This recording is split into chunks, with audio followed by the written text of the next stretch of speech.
د جنسي اړیکو لپاره د ښځینه تر ټولو ښه وخت. سلام ګران لیدونکو، هیله ده چې روغ جوړ او د صحت جامې مو پرتن وي. زه یو ځل بیا ستاسو په خدمت کې د یو نوي ویډیو سره حاضر یم. هیله ده چې د پام وړ مو وګرځېږي. تر هر څه دمخه باید یادونه وکړم، که زموږ چینل مو نه وي سبسکرایب کړی نو زموږ چینل سبسکرایب کړئ او په خوا کې ورسره د ګونګړي نشان ووهئ. مننه. د جنسي اړیکو لپاره د ښځینه تر ټولو د خوښۍ وخت. د ورځې په جریان کې د انسان د بدن هورمونونه توپیر کوي. په یو وخت کې د جنسیت هورمون تولید کم، په بل وخت کې زیات. له همدې کبله د ورځې په جریان کې د انسان جنسي قوت او غوښتنه هم توپیر کوي، کله ډیره کله کمه وي. دا مسله یوازې تر هورمونونو پورې محدوده نه ده، بلکې ذهني اړخ یې هم ارزول غواړي.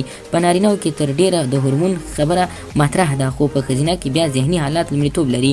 د ښځې لپاره تر ټولو ښه وخت هغه دی چې دوی په ذهني ډول ارامه وي، هیڅ ډول مزاحم او ویره نه وي او یو څه خوشحاله وي. کوم کار یې نه وي پاتې. د ښځو لپاره په عموم کې داسې وخت شپه ښه وي.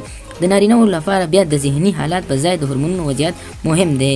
د شپې نارینه ډیر کله ستړي وي، کله هم بل تکلیف وي، نو کولی شي چې د دې پر ځای چې دوی ښه حالات غوره کړي. دغه بهتره ده چې دوی د غرمې لخوا نه او د سحر لخوا نه د ښځې سره یو ځای شي او کوروالی وکړي. تر ټولو بهترینه د نارینه‌و لپاره دغه دوه وختونه دي چې کوم خلکو چې هغه ډیر کمزوري وي کولی شي د سحر لخوا نه او د غرمې لخوا نه د خپلې میرمنې سره یو ځای شي او سیکس وکړي.